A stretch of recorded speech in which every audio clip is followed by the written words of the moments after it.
I used to work at my dad's restaurant when I was in my later teen years. It was just a regular local place, but was open until 2 a.m. every night. During high school, I would only work after school until 8, but once I graduated, I started working the closing shifts to save up money for college. The restaurant would be surprisingly busy at night, all the way up until closing. Mostly it was just people picking up online orders, but sometimes groups of friends would come in and hang out at one of the tables while they ate. I definitely preferred working at night though, as I would be the only one there and didn't have to listen to my dad bossing me around. Anyways, after 6 months of working nights, things started to get pretty weird. It was almost closing, around 1:45 a.m., and I was in the back cleaning when I heard the door ring. I finished up what I was doing and made my way to the front counter. There were 2 young men who looked really tired. One of them came up to the counter while the other one stood at one of the tables. "Our dining room is closed for the night, but I can still take a small order if you want it for takeout." The man at the counter just stared at the menu and didn't say anything. I stood there uncomfortably as the man shifted his gaze to behind me, as if he was inspecting the place. A few seconds later, the man by the table quickly walked out and the other guy followed. It was definitely the weirdest encounter I'd probably had, and I couldn't really think of any reasonable explanation. I kind of just assumed that they were planning on robbing me, but then decided otherwise for some reason. The next morning I told my dad about it, and he said I could start locking the doors at around 1:45 for the next few days. Another week went by with nothing unusual before it happened again. I had a customer picking up an order around 1:30, and almost as soon as he left, one of the men from last week walked in. It was the one that was standing at the table, and I noticed right away that he was wearing the same exact clothing as last time. However, this time he came up to the counter. He looked me in the eyes for a second, and then asked me if I could help him jump-start his car. The way he said it was really creepy, and it was very obvious that there was something else going on here. Sorry, I have to stay in the restaurant during my shift." His face immediately shifted into a frown. He said it would only take a minute and no one would know that I left. At this point, I knew something was very off, and I started to panic a little bit in my head. He started making his way back to the door, gesturing me to follow him. I honestly wasn't sure what to do, and was really freaking out, but my fight response was starting, and my adrenaline was pumping. It's worth mentioning that I'm not really that big of a guy at all, and this man was much larger than me. Plus, I was pretty confident that the other guy was nearby too, probably ready to jump me if I didn't comply. But I figured I was screwed either way, so I might as well try to fight. I grabbed a pair of scissors we had behind the counter and stood my ground. The man turned around again once he reached the door, and this time he looked angry and demanded that I followed him. At that same instant, a loud bang came from behind me, followed by the back door slamming open. I ran to the back, and as soon as the guy saw me, he bolted right back outside. I turned around quickly and ran back to the front counter, but the other guy had left as well. I obviously called the police afterwards and gave them the security footage, but it was pretty low quality and hard to make out any identity from them. Anyways, I'm still not really sure why they didn't just attack me and rob the place, but my best guess is that they were just trying to rob the store without harming anyone, so as soon as they saw I was gonna fight, they ran. Those 2 could have easily taken me down and made the situation much worse, so I'm glad it didn't turn out that way.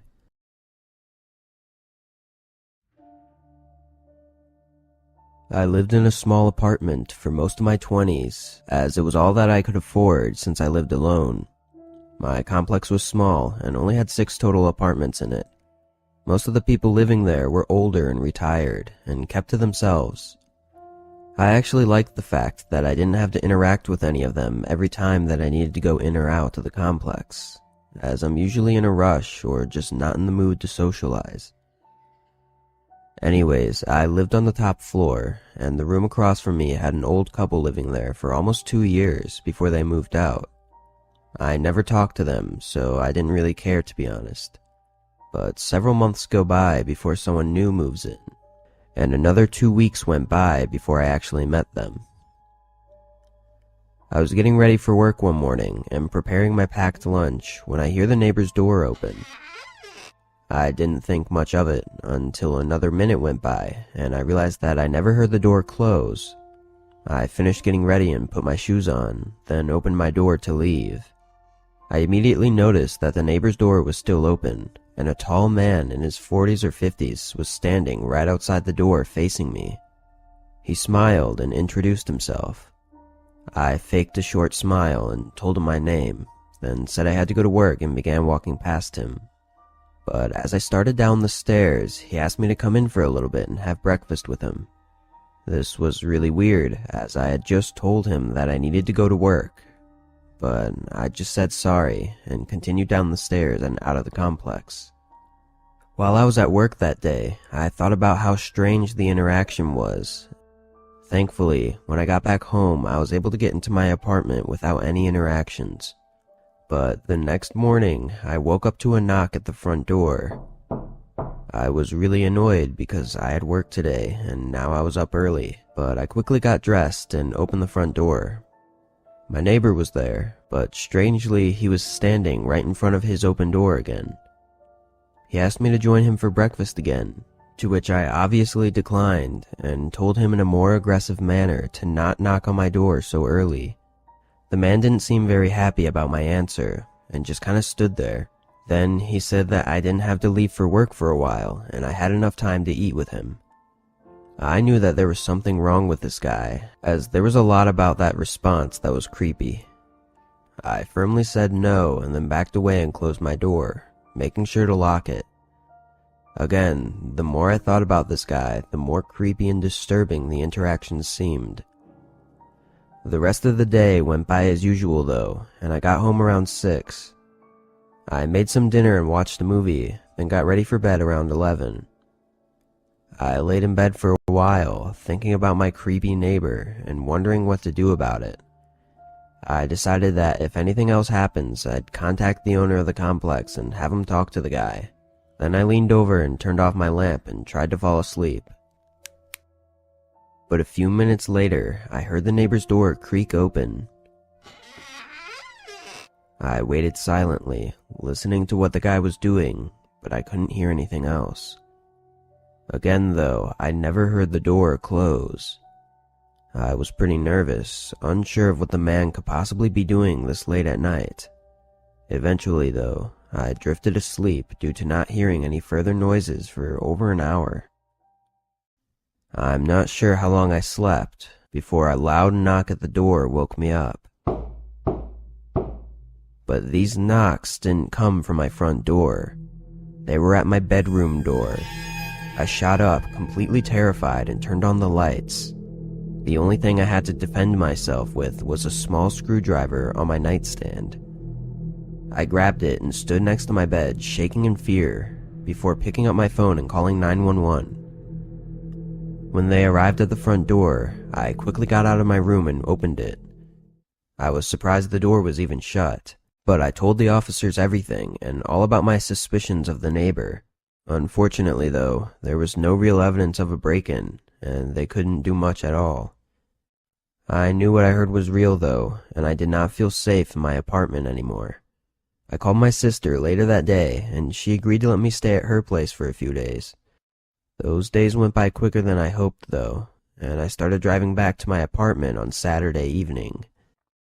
I tried to stay calm, assuring myself that the guy had given up by now, and everything would be okay. I pulled into the parking lot and made my way into the building. The sun had just set, so the staircase was dim. I slowly made my way up, trying to stay quiet as to not let my neighbor know that I was coming up. Once I reached the top, I saw his door was closed and I got a big sense of relief as I quickly made my way through my door and locked it behind me. I dropped my bag in the hallway and turned on the lights as I turned the corner into my living room. I jumped back screaming as the man was sitting right on my couch staring at me with a wide, awful smile. I sprinted out of the entire complex and into my car, then called the police again and waited for them in a nearby parking lot. When they arrived about 10 minutes later, we drove up to the complex and they went into the apartment while I waited by my car. Surprisingly, they came out just a minute later with the man in handcuffs. They said he was still sitting on the couch and that they also found a small knife in his pocket. The most disturbing part of this whole situation, though, was that when he was questioned, he admitted to breaking in 3 separate times, and I only knew about the 2 incidents, which meant that at one point he was hiding in my apartment, probably watching me without me even knowing.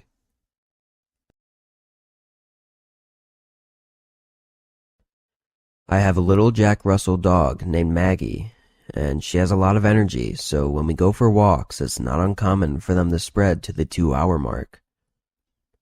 This particular day, I got home from work around 5:30, and the sun doesn't usually set until 6:30 or 7. Almost immediately after walking through the door, I put her leash on and quickly changed, and then we headed out.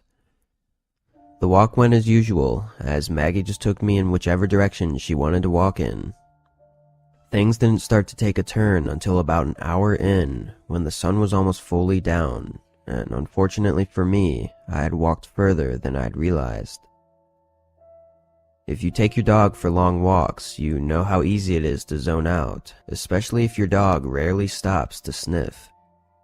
We had walked in a direction I had taken normally, but the particular street I was on was unfamiliar, but I still knew the general direction home. I started to turn around, but Maggie was standing still, and then she began whimpering softly, and that's when I saw it. Through the soft light of the sunset, I could make out a huge coyote staring at us in the middle of the street. It was roughly the size of a golden retriever, with matted fur, and with its mouth partially opened, you could see its disgusting sharp yellow teeth. I knew exactly what it wanted. I picked Maggie up and started walking in the opposite direction. I was a bit fearful, but for some reason I thought it would just go away. I didn't know these streets very well, but what I did know was that I had to keep moving. As I quickly continued, the coyote slowly followed, keeping its distance still. But the darker it got, the more scared I became, and after walking down random neighborhood roads in the darkness for a while, I came to the horrifying realization that I was lost. All the turns had messed with my sense of direction, and I had no idea which way to go. Through the darkness, I could now see the glowing eyes of the beast, and could now hear it yipping and howling.